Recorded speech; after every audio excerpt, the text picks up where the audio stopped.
नमस्कार।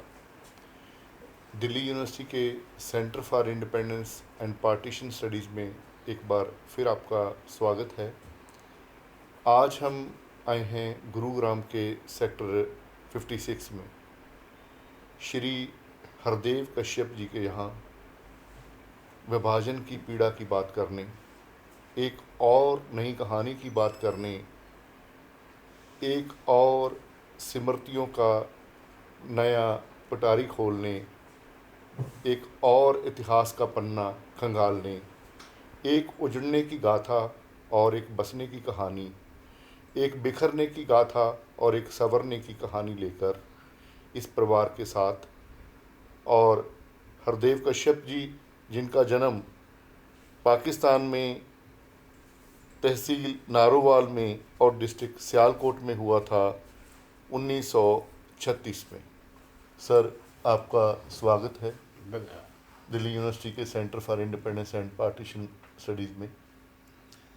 जैसा कि आपने हमें बताया कि आपका जन्म तहसील नारोवाल में हुआ था, तो थोड़ा सा अपने गांव के बारे में बताइए, जहां आपका जन्म हुआ था। कैसा गांव था वो, कैसा परिवेश था, और आपका परिवार क्या काम करता था वहाँ? हमारा गांव मशहूर था थिल्ले खूसर के नाम से। एक्चुअली थिल्ले विलेज, थिल्ले खुर्द पास ही हमारे गांव के साथ लगता था, लेकिन हम प्रॉपर खूसर में रहते थे। हमारे 3 दादा थे, उन तीनों दादों का परिवार एक ही लेन में रहता था। हमारे मेरे दादे तो पूरे हो चुके हुए थे, एक को छोड़कर 2 पूरे हो चुके हुए थे। मेरे भी दादाजी पूरे हो चुके थे। तो हमारे सारे परिवार जो थे एक ही लेन में गांव में रहते थे। ये जॉइंट फैमिली थी? हमारी जॉइंट नहीं, अलग अलग फैमिली थी, जी।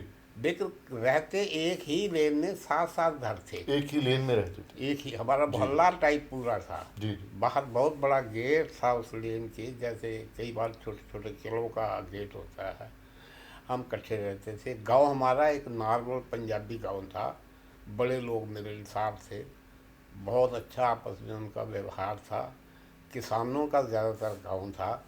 छोटे मोटे जो मेहनती आदमी थे वो रहते थे, उनके अपने छोटे छोटे एरिया में बसे हुए थे, इकट्ठे वो भी रहते थे। जी। बड़ा नॉर्मल पंजाबी एक गांव था, और मेनली वो विलेज किसानों का गांव था। किसानों का गांव था। हाँ, ज़्यादातर लोग खेती करते थे। खेती करते जी थे। जी। हाँ जी। और हिंदू, मुस्लिम, सिख और ये मुस्लिम शायद एक परिवार था, हमें याद नहीं। सारा हमारा हिंदू गांव था। हिंदू गांव था? हाँ। सिख भी नहीं थे? नहीं, हमारे बॉर्डर, जो हमारा गांव बॉर्डर पर था, जी। पास में एक बाकरपुर शायद गांव था, एक दो और गांव थे, वो मुसलमानों के गांव थे। हमारा गांव जो था साउथ साउथ की तरफ, वेस्ट की तरफ एंड पर था। उससे पहले सारे ईस्ट की तरफ मुस्लिम गांव थे। अच्छा, ईस्ट की तरफ मुस्लिम गांव थे। हाँ हाँ। अच्छा अच्छा। और उन दिनों पता जैसे लगता था, हम छोटे छोटे थे, कि झगड़े होने वाले हैं। तो जब प्रॉब्लम होता था, तो हिंदू जो थे गुरुद्वारे में सरदार जो थे शंख बजाया करते थे कि खतरा है। गुरुद्वारे में? हाँ, वो गांव में गुरुद्वारा घर में ही होता था। अच्छा अच्छा अच्छा। हाँ, और मुस्लिम जो थे वो ढोल बजाया करते थे। ओके। तो हमें पता लग जाता था कि कोई गड़बड़ होने वाली है। शंख की आवाज़ सुनकर, हाँ शंखनाद सुनकर हाँ, आपको पता चल जाता था? पता चल जाता। ये जब ये पार्टीशन हुई है, उससे 15-20 दिन पहले की बात है। इसका मतलब अगर आप कह रहे हैं भी गांव में सिख नहीं थे? सिख थे। सिख थे? हाँ, अच्छा लेकिन गुरुद्वारा प्रॉपर नहीं था। गांव में एक घर में जो अच्छा सरदार था, उसने ही वहाँ गुरुद्वारा बनाया अच्छा, हुआ उसमें घर में गुरुद्वारा बनाया बनाया हुआ है। हुआ था। हाँ, मेनली ये हिंदू हम सिख। भी वहीं जाके जो थे पाठ किया करते थे। उनके आ जाते थे रागी, कोई गाना गाया करते थे, वह सारे इकट्ठे होते थे।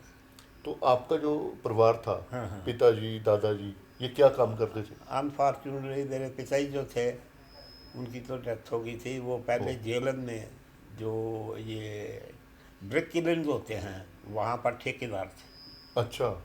और हमारे दादे जो थे, उन उसका जो था तजारत का काम किया करते थे और इवन रशिया तक ताशकंद तक जाया करते दादाजी थे। का? तीनों दादे। तीनों दादा का? हाँ। अच्छा।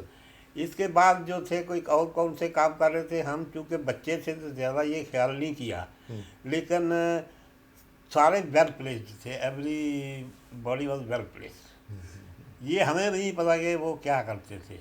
मेरे फादर साहब की डेथ जब मैं 6 साल का था तब हो तब गई हो थी। गई थी। हाँ, तो हमारा जो था घर में जो उन्होंने इनकम छोड़ी हुई थी, या मेरे नानके जो थे वो जो हेल्प किया करते थे उससे हुआ करते थे, या मेरी मदर जो थी बहुत अच्छी हैंडीक्राफ्ट करती थी, उससे इनकम हो जाती। अच्छा, माता जी हैंडीक्राफ्ट का काम भी करते थे? हाँ, हैंडीक्राफ्ट कोई भी काम कर लिया, हैंडीक्राफ्ट्स का काम था उनका। ओके। हाँ।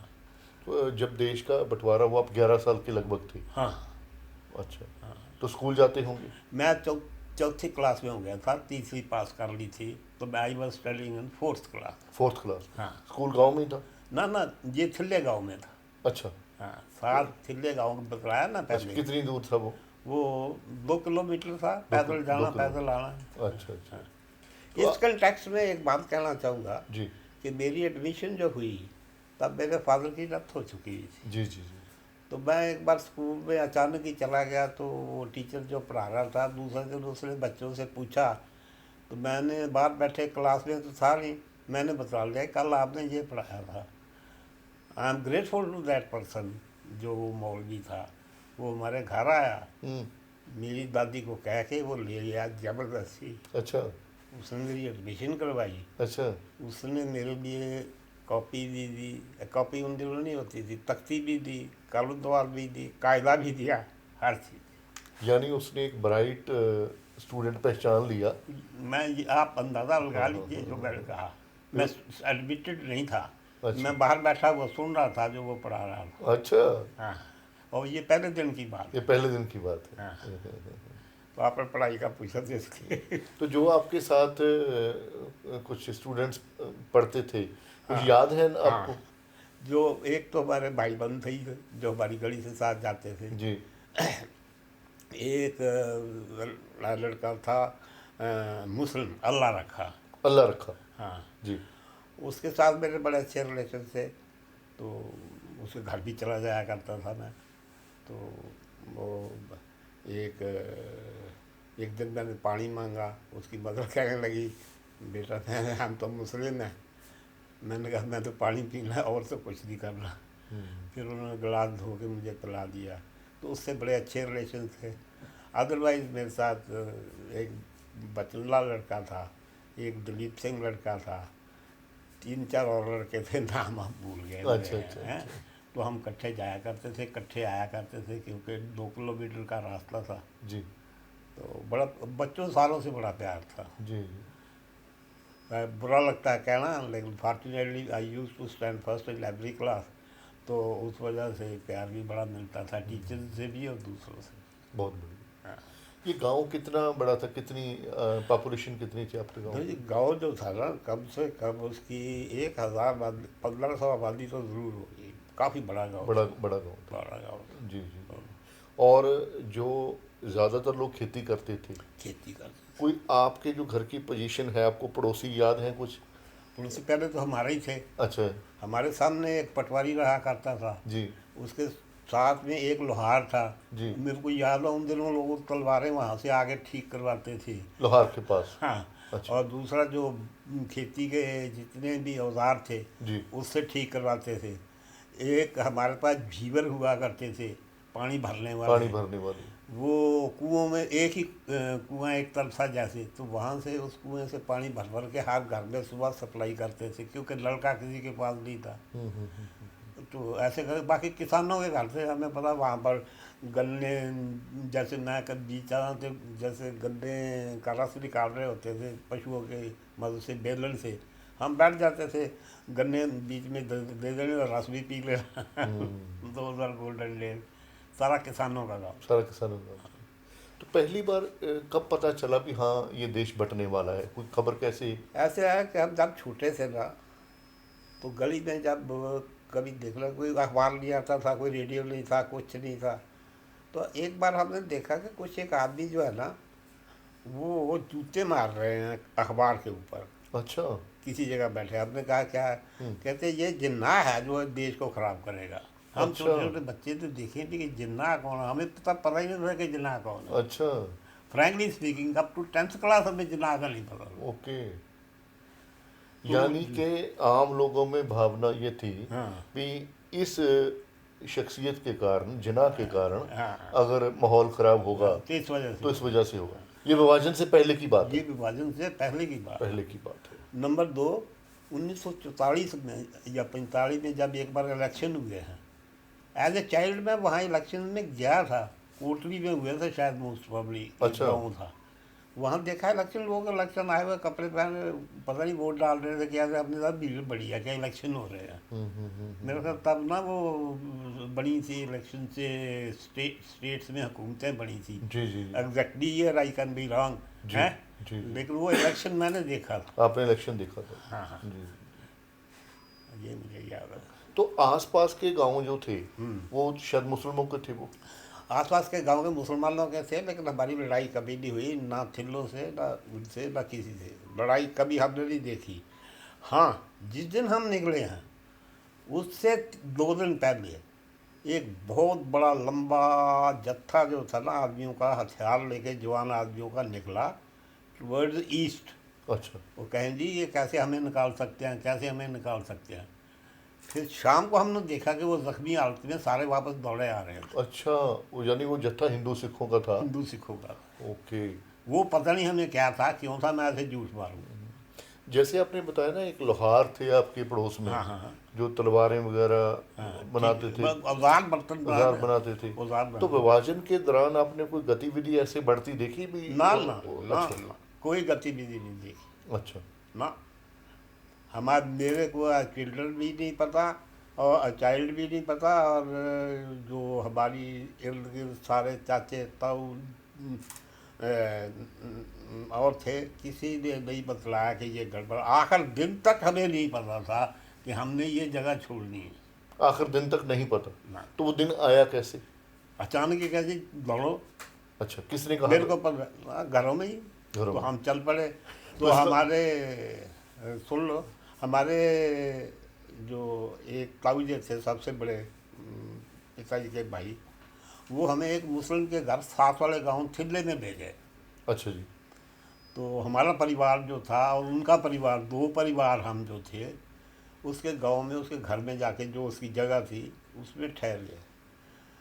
रात को 12-1 बजे 11 बजे आवाज़ आई, काफरों को बाहर निकालो, काफरों को बाहर निकालो। मारना है। अच्छा। तो वो क्या हुआ कि ऐसे हुआ कि ऊपर दीवार पर चलने लगे हैं और बनेरा टूट गया। हमारी माओ ने हमारे मुंह पर हाथ रख लिए ताकि हमारी चीख ना निकले। बाहर ना निकले चीख। जब वो चले गए तो उसके 1 घंटे बाद वो मुस्लिम आया, उसने हमारे परिवार को कहा कि अब यहाँ से चले जाओ, मेरे बस का नहीं है। फिर हम निकल के वापस अपने घर आए, अच्छा। अपने गांव में। वहाँ पर देखा कि बड़ा डरावना चीज नजर आया कि छतों पर से एक आदमी सफ़ेद कपड़ों में दौड़ा हुआ आ रहा है। हमने सोचा गए। हम्म। उस कहने लगा तुम यहाँ कहाँ आ गए, दौड़ो यहाँ से ना, उस जगह पहुँचो। उस गांव का नाम था तमथल। अच्छा जी। वहाँ पहुँचो, वहाँ हम इकट्ठे हो रहे हैं, वहाँ से भागेंगे। हम्म। हमने कहा हम तो डेरा बाबा नानक के हैं, हमारी माँ ने कहा हम वहाँ जाएंगे। कहते ब्रिज क्रॉस नहीं कर सकते, सबको मारी जा रहे हैं। ओ। फिर हम वहाँ से निकले तो तो पूरे का पूरा गांव ही निकला होगा फिर तो। कोई भी नहीं बचा वहाँ। पता नहीं कोई किधर को गया। तमथल में हम आगे इकट्ठे हुए थे। कौन सी जगह? तमथल एक जगह नारोवाल से सांबा की तरफ सड़क जाती है। वो कितनी दूर होगा ये नारोवाल से? नारोवाल से तो है वो 15-20 20 किलोमीटर, किलोमीटर। 20 किलोमीटर। हमारा भी तो हो सक गलती लगती है मुझे, वर्ड तमथल है। थमथल। Okay okay. अच्छा, वहाँ इकट्ठे हुए। वहाँ इकट्ठे हुए नहीं, ये याद नहीं है, लेकिन तमथल पहुँच गए थे। और हमें बुरी हालत थी, ना रोटी 2 दिन से खाई थी ना कुछ था, है बुरा हाल था। तो फिर वहाँ तमथल से एक गांव ननार था, वहाँ पहुँचे। ननार से एक गांव से आगे शाम को पहुँचे। वहाँ पर एक जगह बैठे हुए थे। एक थानेदार कहने लगा कि चलो मेरे साथ, यहाँ तुम्हें मार देंगे। हम्म, तो इतनी देर में पास बड़ा गांव था, उसका नाम मैं भूल गया वो। अच्छा जी। वहाँ से दो आदमी सिर पर पगड़ियाँ बांधी हुई, उनके चेहरे ढके हुए, घोड़ों पर दौड़े दौड़े आए, कहते हो ठहर जाओ ठहर जाओ। हम्म, हमारे आदमी कहने लगे क्या बात, कहते ये तो मरवा रहा बंदों को। हम्म, कहने लगे कि इसके साथ नहीं जाना। अच्छा, हम उसके साथ गांव में चले गए। उसके बाद अंधेरा हो गया, हमें कुछ नहीं पता बच्चों को। ओके। नहीं, आप वो घोड़सवारों के साथ चले गए या हाँ, घुड़सवारों के अच्छा, साथ। थानेदार की बात नहीं नहीं, आपने मानी? वो हिंदू निकले ना, उनका अच्छा अच्छा अच्छा तो जो अच्छा, हमें लेके गए। जो लेके गए। हाँ, ओके। लेकिन जब ननार पहुंचे थे ना, हम्म, वहाँ लोग कहने लगे यहाँ खाना खा लो, कुछ कर लो।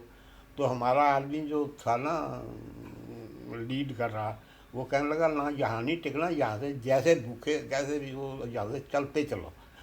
जब हम उस खुली जगह पर पहुंचे जहाँ ठंडर आया था ना, हम्म, जो पीछे से दौड़े आए ना, किसी का कान कटा हुआ था, ओ, किसी का नाक कटा हुआ था, किसी का हाथ कटा हुआ था, बुरा हाल था, और कहने लगे बड़े आदमी उन्होंने मार दिए। अच्छा, हाँ मतलब अगर आप भी उसके पीछे चले जाते हाँ हाँ तो बुरा हाल होना था। हाँ।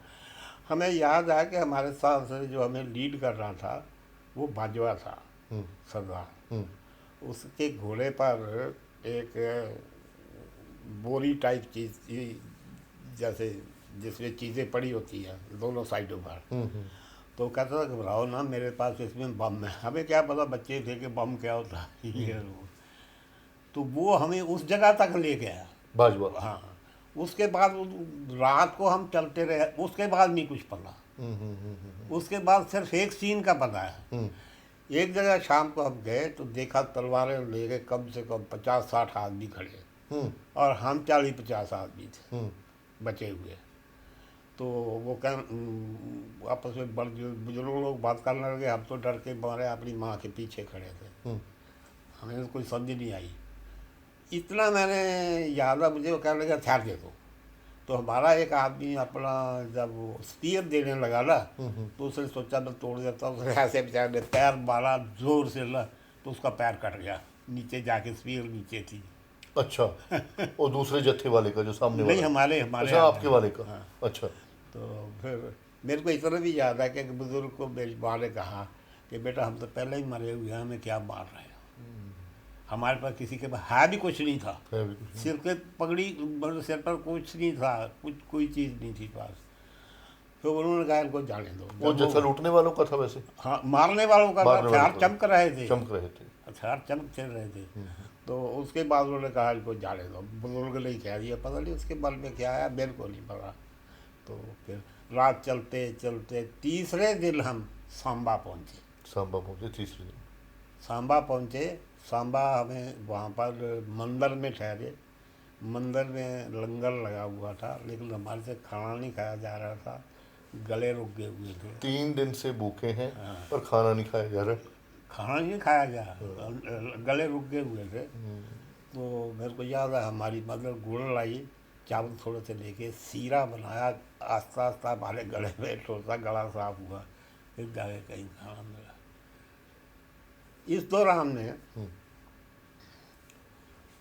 ये मतलब मेरा ख्याल है कि ये अराउंड 30 अगस्त तक दौड़े या पहले कोई झगड़ा था। अच्छा। 15 अगस्त और 30 अगस्त के बीच में कोई झगड़ा था हम्म। कि ये डिस्ट्रिक्ट गुरदासपुर के कुछ एरिया जो है, अभी इधर आएगा या उधर आएगा उस ये क्लैरिटी नहीं थी। उस वजह से ना 15 दिन बाद हम निकले हैं वहाँ से। अब 30 अगस्त को निकले? लगता है उसको, क्योंकि एक मेरे को याद आया कि मेरी माँ कह रही थी इस बेचारी ने रक्षाबंधन जो है ना, जी। वो अपनी उसकी बहन ने अपनी चुन्नी फाड़ के बांधा है। हम्म, तो इसका मतलब 15 अगस्त को रक्षाबंधन नहीं था, 30 को था। 30 को था। तो 28, 29, 30 को निकले हैं मेरे ख्याल हम। रक्षाबंधन वाले दिन हैं। उन्होंने अपनी चुन्नी फाड़ के भाई के यहाँ राखी बांधी। ऐसी थी। और ये भी था कि माओ ने जो छोटे बच्चे थे उनको अपना सूसू पिलाया था, पानी नहीं मिलता था। एक गांव में और सीन याद आ गया मुझे कि 2 लड़कियां एक सरदार की थी। उनको कहने लगे, वो मुस्लिम, हम दूर खड़े थे देख रहे थे कि हमारे साथ इसकी शादी कर दो, हमें छोड़ देते हैं। उसने कहा मैं सलाह करके आता हूँ। उन दिनों इसका मक्की का खेत था, उसको वो लेके गया। सरदार हाँ लड़कियों को? हाँ। दोनों की गर्दन काट दी। ओह। मुसलमान कह रहे थे हमारे साथ शादी कर दो, हमें दे हम दो छोड़ देते लड़कियां, हैं, शादी का पता नहीं कह रहे थे, हमें लड़कियां दे हमें दो। लड़कियां दे दो। तो वो अपनी बच्चियों को, हाँ, और दो लड़के एक के थे, वो भी हमने देखा दूर से, उनको कुएं में लटका के मार दिया था। लेकिन हम काफ़ी दूर से हम बच गए। बहुत भयंकर सीन था जनाब, यू कांट इमेजिन। माओ ने अपने बच्चों को अपना पेशाब पिलाया और बाप ने अपनी बेटियों के गले खुद अपने हाथों से काटे। कैसी वो आज़ादी थी, कैसा वो विभाजन था। शायद आज़ादी की जो चमक थी वो विभाजन की काली रात के आगे वो फीकी पड़ गई थी। क्या शायद ऐसा ही था कि आज़ादी देखो के जो सपने। देखो ये हम तो सारे ऐसे थे कि पता नहीं बच कैसे रहे हैं। छोटे बच्चे भी ये महसूस कर रहे हम थे कि हम लोग बच के कैसे आ रहे हैं। वहाँ से फिर तो वो इंडिया में आ गए थे। वहाँ से चल के सांबा से 3 दिन रहे या 2 दिन रहे। वहाँ से चल के कठुआ आए। उन दिनों कोई सड़क नहीं थी, कोई कुछ नहीं था। और ये जो एक उज नदी अब भी है, उस पर पुल नहीं था। बरसातों के दिन थे, बड़ी मुश्किल से पैसे किसी को दे दो। हमें पैसे जो थे ना, ऐसे बांधे हुए थे, कपड़े में बांध के ना, हमारे बॉडी को बांधे हुए थे। नोट तो होते नहीं थे उन दिनों, नोट सिक्के होते सिक्के थे, होते थे। वो बांधे हुए थे। किसी को पैसे दिए, निकले। कठुआ आए, कठुआ में 1 दिन रहे।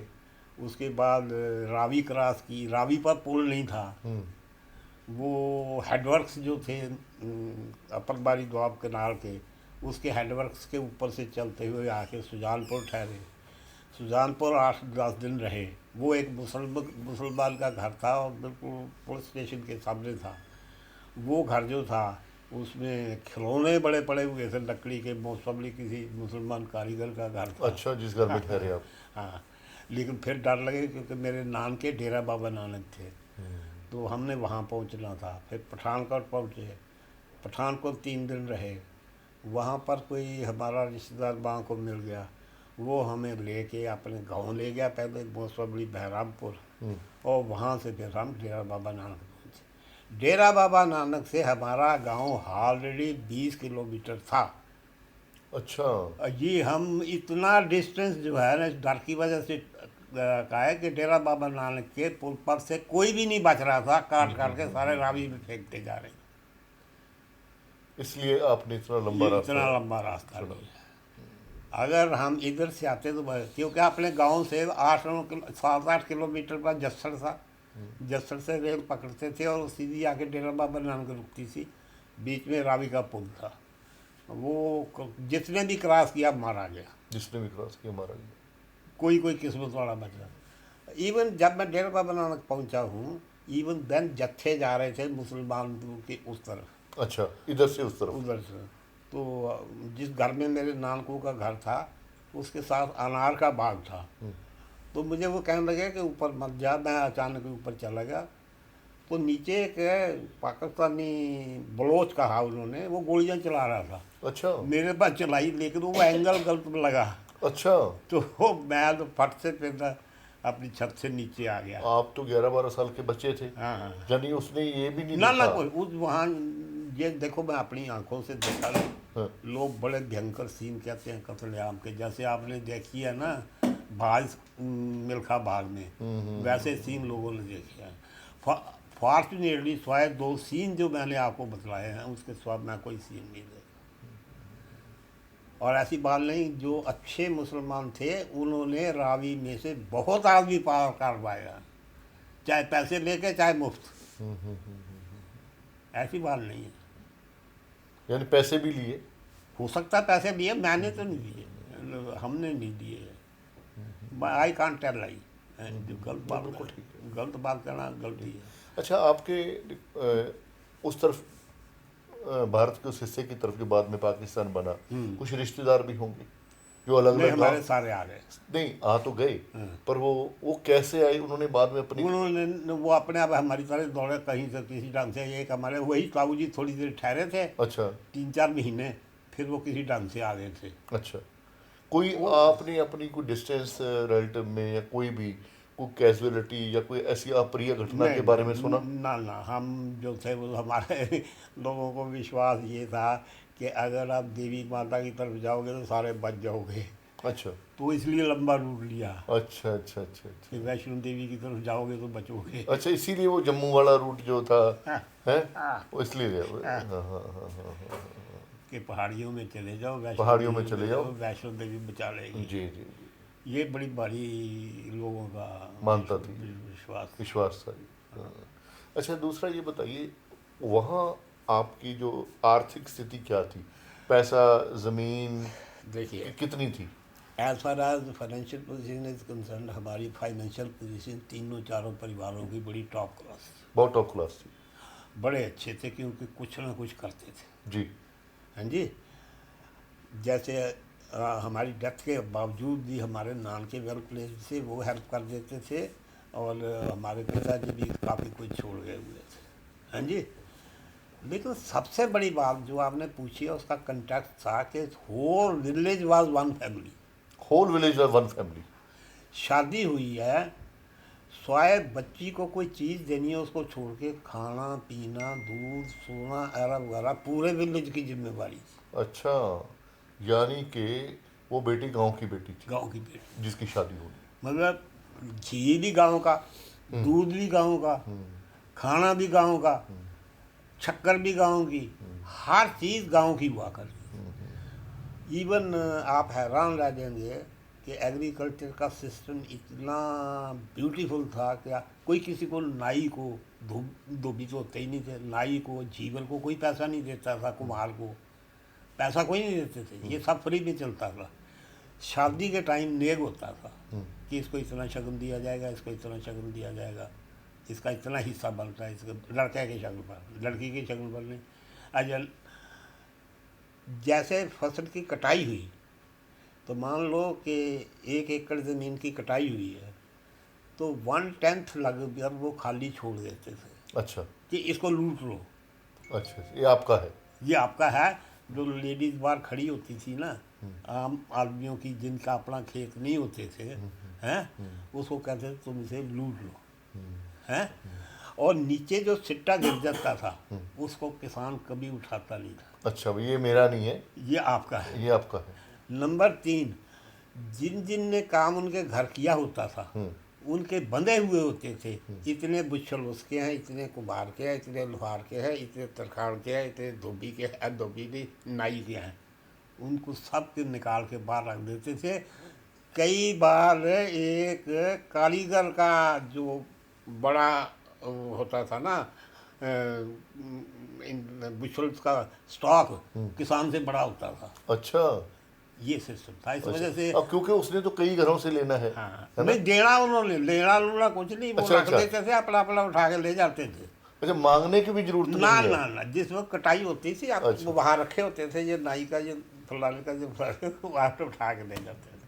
और बाकी जैसे नाई है, शादी के टाइम साथ चला है तो उसको खुश हो के किसी को लगा रहा है, इतर लगा रहा है, किसी की भूंज साफ कर रहा है, उसको 4 आने 8 आने दे दिया करते थे, जो भी होते थे।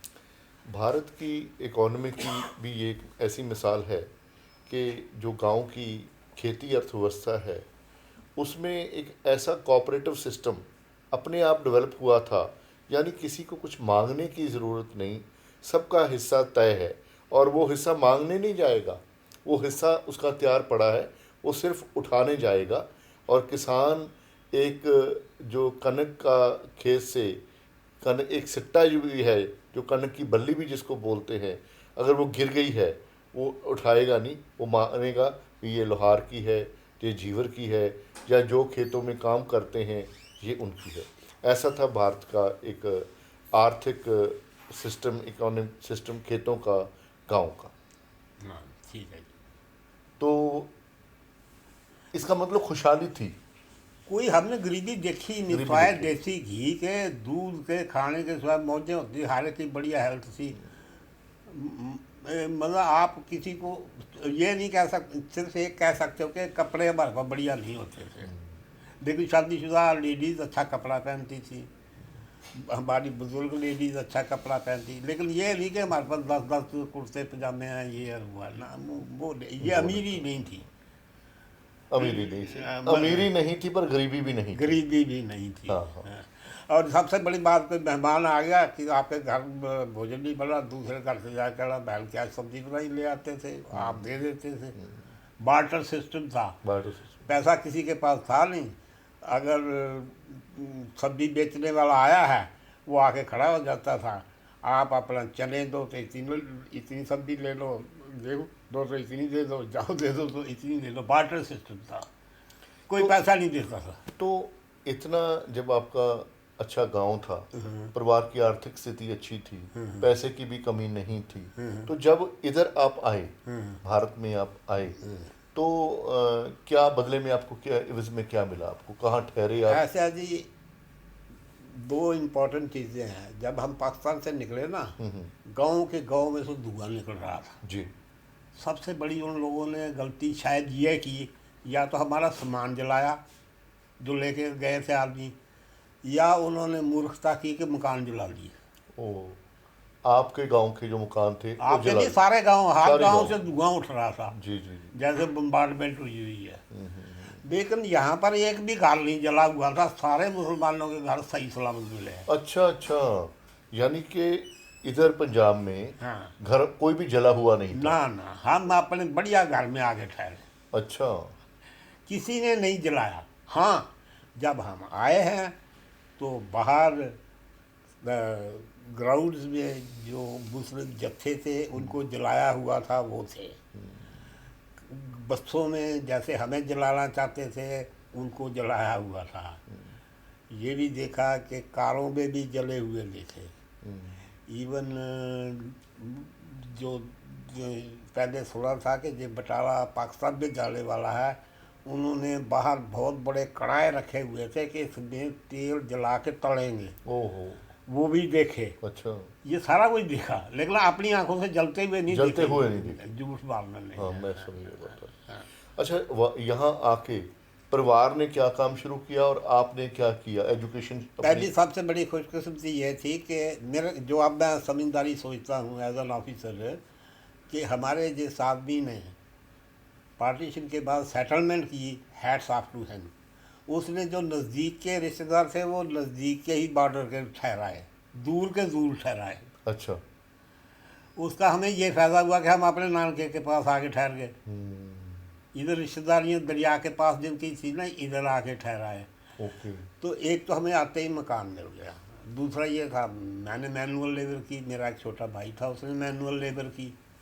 अब वो क्या डिटेल आपको बतलाए, बुरा लगता है, जो भी काम नहीं, था। मजदूरी की आपने? हाँ, सारा कुछ पर किया। आप तो 11-12 साल के थे। मजदूरी बड़ी करनी पड़ती है जी, सारी करनी पड़ती है।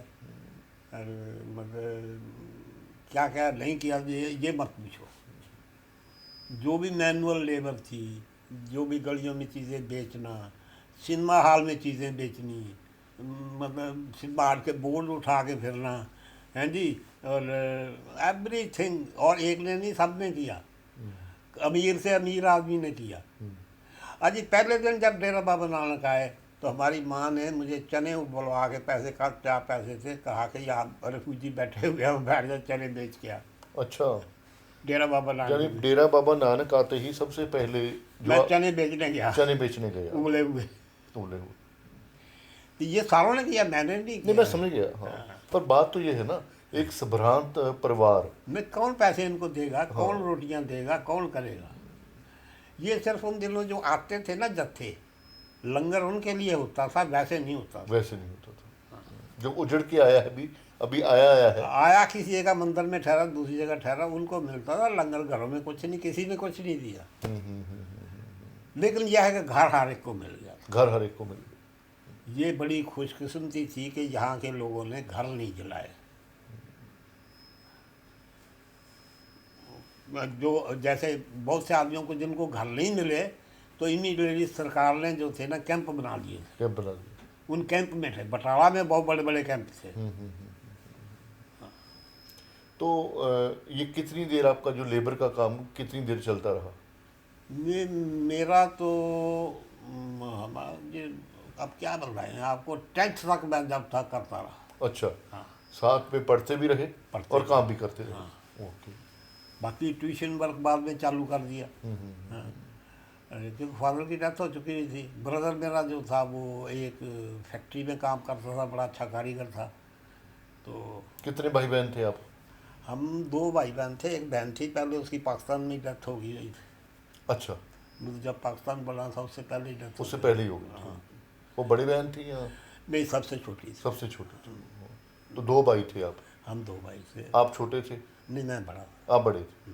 तो छोटे भाई ने आके फिर क्या किया? वही मैं कहा ना कि वो एक कारखाने में बहुत ज़बरदस्त कारीगर था, अपने बाप पर गया था। अच्छा अच्छा। तो वो ब्रैकेट्स जो बटाला में काम लोहे को ढालने का है, उसका बहुत बड़ा कारीगर था। वही करता रहा। बाकी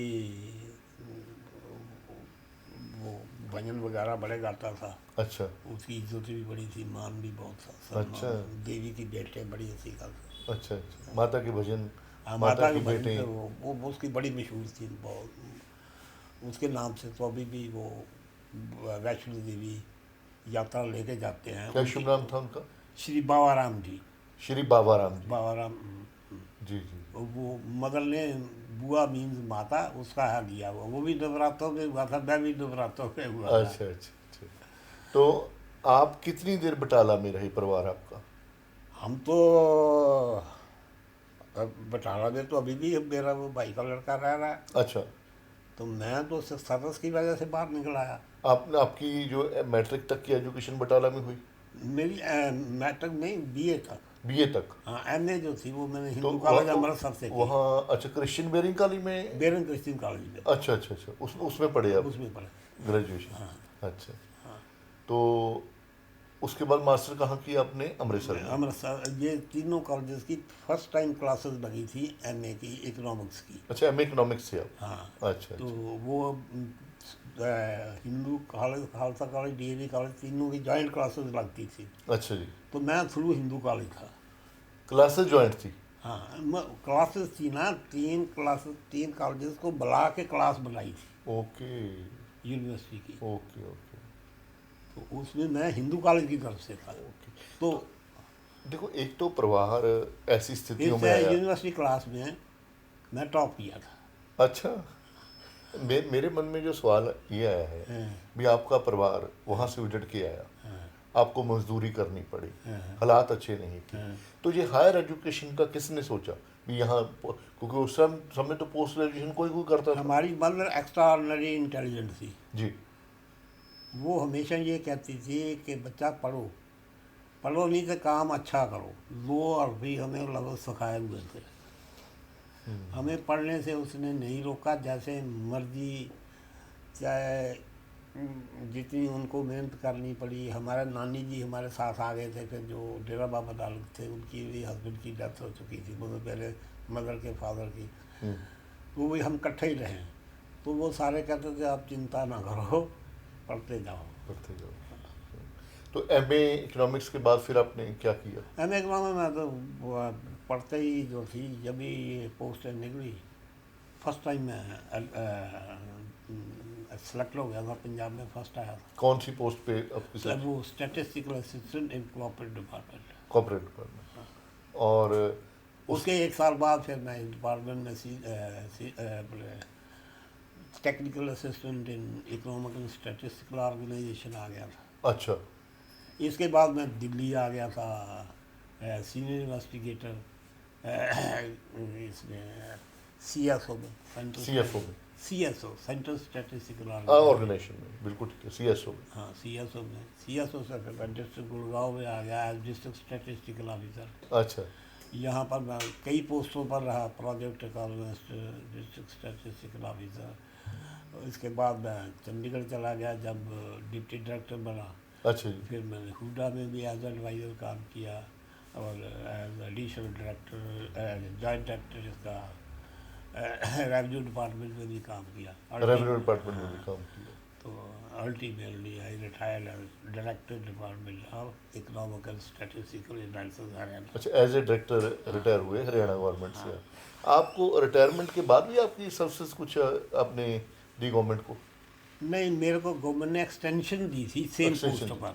दी थी। हाँ, जी लेकिन जो मेरे को पोस्टें मिलती थी ना, उनमें मेरे को उतने वो जो साथ में बेनिफिट होते हैं वो नहीं मिलते थे। एज डायरेक्टर मेरे पास पीए थे, कार थी, फलाती थी। महकमे मुझे अपने पास वैसे रखना चाहते थे, पूरे पैसे दे के, लेकिन मेरे को फैसिलिटी एक भी नहीं थी। ना कार थी, ना मतलब पीए था, ना कुछ था, तो कौन करे। अगर पेंशन काफ़ी मिलती थी तो तनख्वाह साफ हो जाती थी। मिलता कुछ भी नहीं है, ये शौक ही होता है। नहीं वो तो ठीक है, नहीं मिलता, पर मैंने आपके बारे में ये भी सुना था भी आपको अपनी ईमानदारी बड़ी ऑफर हुई भी थी। ऑफर्स बड़ी हुई, आपको अपनी ईमानदारी के कारण बड़े महत्वपूर्ण काम भी कुछ दिए ये जाते थे। हाँ हाँ, सारे दिए जाते थे, बड़ी प्रभावशाली दिया। और आई एम ग्रेटफुल टू कुछ गवर्नमेंट। कोई नौकरी का कोई किस्सा याद है नहीं नहीं जहाँ आपकी? नहीं, मैं नौकरी के साथ मतलब आई जहाँ रहना चाहता था वहाँ रहता था। कहीं मेरे को किसी ने डिस्टर्ब नहीं किया, कोई सुझाव नहीं दी, कोई कुछ नहीं दी। जी जी। I got all the benefits from the government. All the benefits. I was always in a good government house.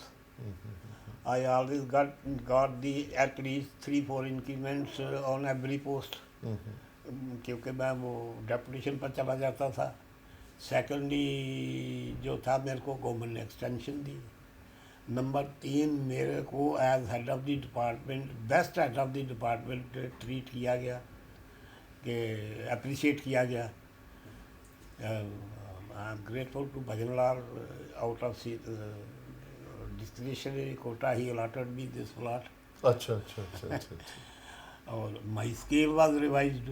Scale was revise. उस वजह से इसका मतलब आप गवर्नमेंट की गुड बुक्स में थे, तभी इतना कुछ मिला आपको? उससे मेरे को पेंशन में बहुत ज़्यादा फायदा हुआ। बहुत ज़्यादा फायदा हुआ आपको। और एक्सटेंशन तो आपको बतलाई दी, जी, और जी। कैबिनेट डिसीजन से एक्सटेंशन थी on the same post. On the same.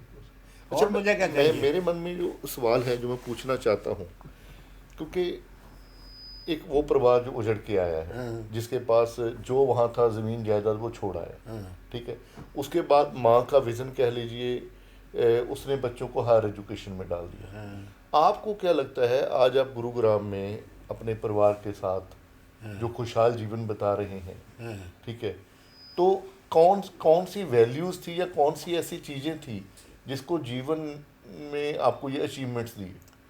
कौन सी आपके? हमने जितने भी अपने रिलेटिव्स भी देखे हैं, जी। अपने आप को भी देखा है। जी आप कुएं में भी पड़े हुए ना गोल्ड ला सकते हैं, अगर आप मेहनती हैं और अगर आप ईमानदार हैं। Hard work and honesty. Honesty is the first principle. Honesty not only in the money terms, in the work. In the work. जो काम अलाट किया है, अगर उसको ऑनेस्टली करोगे तो आपकी आगे प्रोग्रेस होगी। अदरवाइज कोई लक को अलग चीज़ है, जिसको डेस्टिनी कहते हैं, उसका तो कोई हम जवाब जी, नहीं जी, दे सकते। लेकिन the only alternative is the honesty and hard work. Hard hard work. Hard work भी ये नहीं कि ईंटें उठाने वाला, अकल का। हाँ, smart work. Hard work and smart work. अपना दिमाग लड़ा के पूरा जितना भी हो सके ईमानदारी से काम। अच्छा ये बताइए, अगर अब विभाजन। मेरा भाई जो है, जी। He did not study, okay.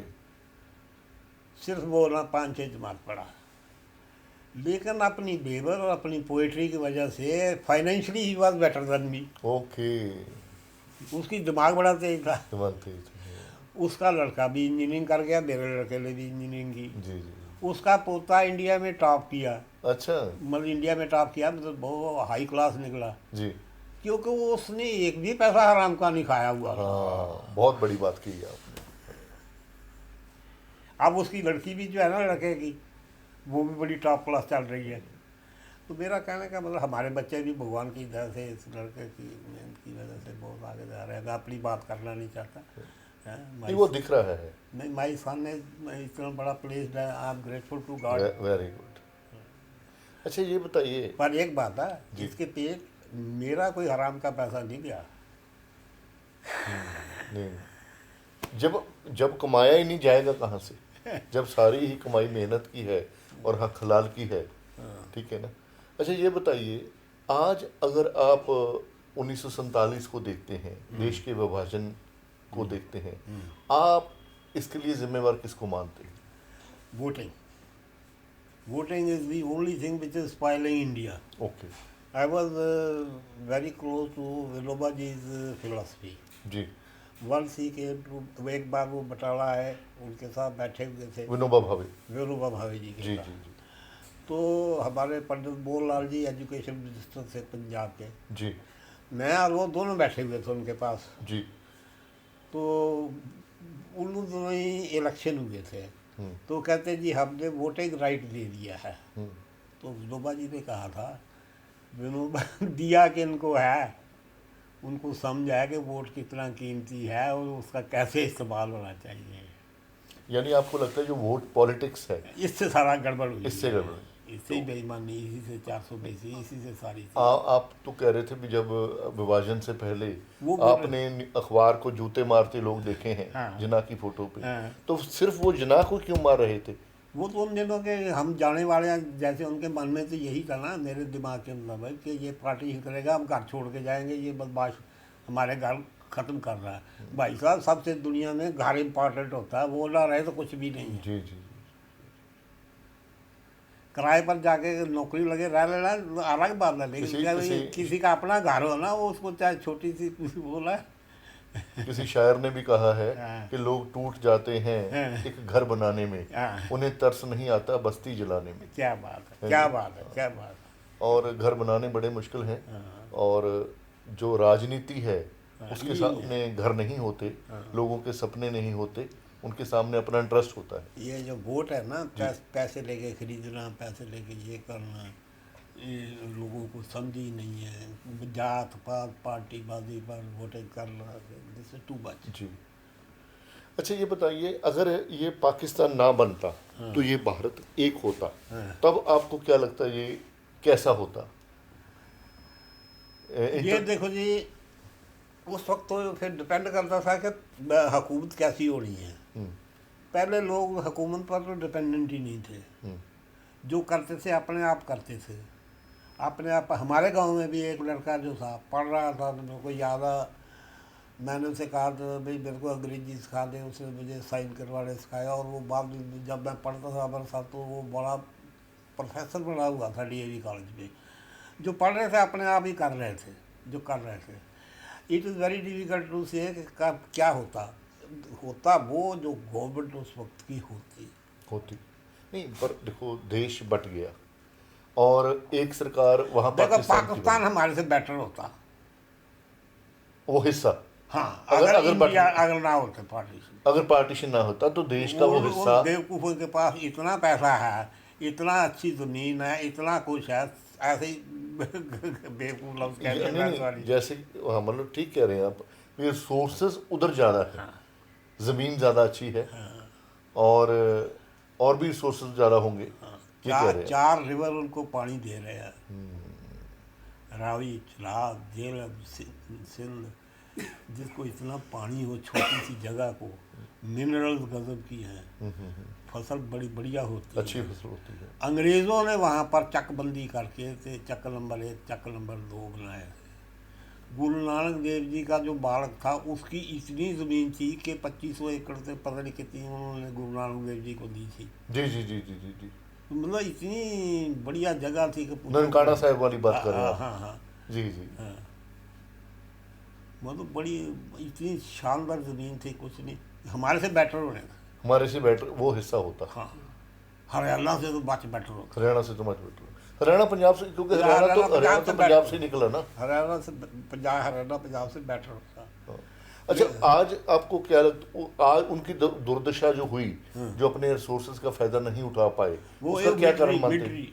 Military राज। वो जो हमारे पॉलिटिकल लूट रहे हैं ना, वहाँ मिलिट्री वाले कब्जा करके लूट रहे हैं, और वो ज़्यादा ताकतवर हैं, वो ज़्यादा, क्योंकि उनका डंडा मजबूत है। सारी इंडस्ट्री, सारी चीज़ें वर्चुअली उन्होंने कब्जा की हुई हैं, या उनके रिश्तेदारों ने की हुई है, या उनके चेलों ने की हुई है। और भारत की स्थिति को आप कैसे देखते हैं आज? भारत की स्थिति देखो जी, एज कम्पेयर टू पाकिस्तान तो मच बेटर है जी। पंडित नेहरू जी भी बिल्कुल ठीक रहे, लाल बहादुर शास्त्री जी ने कमाल कर दी, मनमोहन सिंह ने बहुत अच्छा काम किया, और मोदी का तो जवाब ही कोई नहीं। जवाब ही कोई नहीं। हाँ। अच्छा। काम ठीक कर रहे हैं, लेकिन जो गड़बड़ हो रही है नीचे, जो चिंचे हैं ना, नीचे वाले लेवल पे। उस लेवल पर जो गड़बड़ हो रही है मेरे दिमाग के मुताबिक वो है। जी। तो जो यंग जनरेशन है, देखो बहुत ज़्यादा फ़र्क है आपका और जो अब बच्चे बड़े हो रहे हैं, स्वभाव में या बहुत सारी चीज़ों में या ब्रिंगिंग अप में। आप क्या सोचते हैं हमारी एजुकेशन कैसी होनी चाहिए अब? मेरे ख्याल के मुताबिक तो we unnecessarily blame our youth. अच्छा। हमारी यूथ हमारे से much more intelligent. Very good. उनको ये पता है कि हमारा फ्यूचर कहाँ है, अच्छा, उनको पता है इस बात उनको का। पता है। जी जी। और they are trying their best. Okay. They are capturing every place of the earth which requires intelligence. Very good. इससे बढ़ के और क्या चाहिए? इसका मतलब भारत का भविष्य तो उज्जवल है। उज्ज्वल है, बस ये पॉलिटिकल आदमी ना खराब करे। अच्छा अच्छा अच्छा। जब भी खतरा होगा पॉलिटिक्स से होगा। पॉलिटिक्स से होगा, होगा। जात पात ऐरा वगैरह से। जात पात से होगा, पॉलिटिक्स से होगा। ठीक है। तो अब कह बेवकूफ़ बेवकूफ़ के हर जगह जो है ना रिजर्वेशन दो। अब देखो आर्टिफिशियल इंटेलिजेंस इतनी लेटेस्ट डेवलपमेंट है, उसमें गाँव के बच्चे बेचारे को जिसने पढ़ा नहीं है उसको कैसे वहाँ बैठाए कि नहीं बहरहाल भी जहाँ बैठाओ, कैसे बैठाए? मुझे खुशी इस बात की है कि जिनका जन्म 1936 में हुआ वो भी आर्टिफिशियल इंटेलिजेंस की बात कर रहे हैं। वो भी नए भारत को कैसा का उज्जवल भविष्य है जो उसको लेकर काफ़ी आशावान है। मुझे इस बात की खुशी है। और जो नई जनरेशन है उस पर आपको विश्वास है। विश्वास का ही सब अपेरेंट है, सारी जगह सीईओ हमारे हैं। जी जी जी वर्ल्ड बैंक का हमारा हेड, जी एप्पल का हमारा हेड, जी फला चीज़ का हमारा हेड, कौन नहीं है? जी। और वो हमारे ही लड़के हैं, वो हमारी पैदाइशी बुढ़े तो नहीं है वो। बिल्कुल ठीक है बात है। और आज से 40-50 साल पहले है, और 40-50 साल के बाद जो हो रहे हैं उनका जवाब ही कोई नहीं। जी जी जी। आज भी एक लड़का जो फर्स्ट आया IAS में, वो MBBS है शायद, अग्निहोत्री। हाँ। तो हाँ MBBS डॉक्टर है वो। मेरा कहने का मतलब 100 में 100 नंबर लेने वाले, 100 में से 101 नंबर इसका मतलब आप रोज न्यूज़पेपर भी पढ़ते हैं या कुछ अभी भी कुछ इन टच हैं? देखो जी बात यह है, पुराने आदमियों को एक आधा ही तो शौक है। मैं अभी भी 2 अखबारें लेता हूँ डेली। अच्छा। टेलीविजन सारा दिन देखता रहता हूँ। जी, जी। बच्चे भी दुखी हो जाते हैं, नीचे से आवाज़ आती है। जी जी। पर हमें ना आपसे बात करके बहुत खुशी हुई। देखो विभाजन की पीड़ा एक तरफ, दुख की वो घड़ियाँ एक तरफ, देश के टुकड़े एक तरफ, पर जो आपका संघर्ष है, जो दोबारा उठे, केवल उठे नहीं, अपने परिवार को भी आगे बढ़ाया और संघर्ष किया, स्कूल एजुकेशन के साथ साथ लेबर की, ये आने वाली जनरेशन के लिए भी एक बहुत बड़ा सबक है कि हमारे बुज़ुर्गों ने, हमारे पूर्वजों ने इस मुल्क को कैसे बनाया है। अगर उन्होंने मुल्क अपनी कुर्बानियों से, अपने खून से या अपनी मेहनत से सींचा है, जहाँ कश्यप जी ने ईमानदारी की बात की है, तो हमारी ड्यूटी बनती है, हमारा फ़र्ज़ बनता है कि इस मुल्क को संवारने में हम अपना योगदान दें। आपने हमें अपना समय दिया, आपका बहुत बहुत शुक्रिया। धन्यवाद जी, और कोई गलती हो तो क्षमा नहीं करना। और आज आपकी मैरी यूनिवर्सिटी भी है, Thank उसकी you very आपको एक बार फिर बधाई मुंह और मीठा आपके कराओ। परिवार का शुक्रिया। मुँह मीठा कराओ जी।